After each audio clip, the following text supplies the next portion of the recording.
تمام داده حسین، خدا خدای خود را به خون بها داده. آی حسین،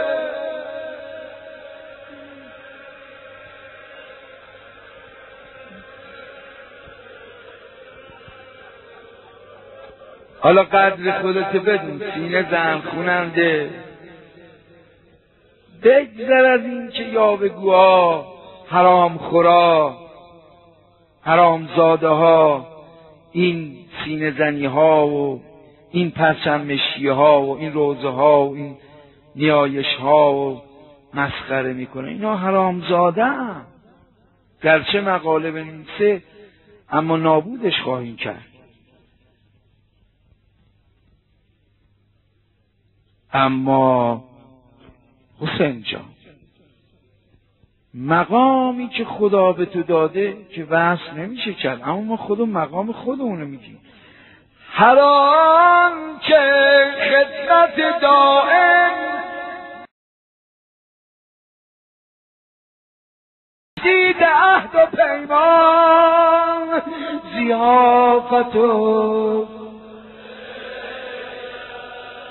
حسین جان،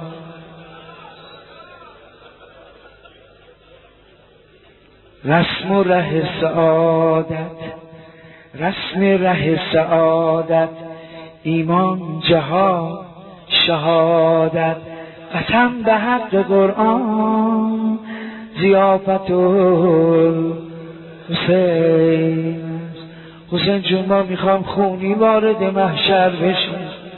مگه ما از اون سنگ هایی که شب عاشورا برداشتن خون تازه؟ امام صادق فرمود اون نامردی که مقاله می نویسه در روزنامه آفتاب که خود ولد حیض هستش، میگه اینا مصلحت اندیشیه.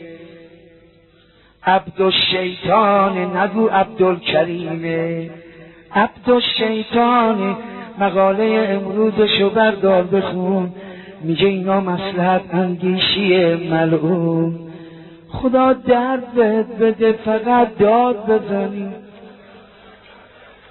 تو دستگاه سید الشهدای حرفا. ما راهمون بچه هامون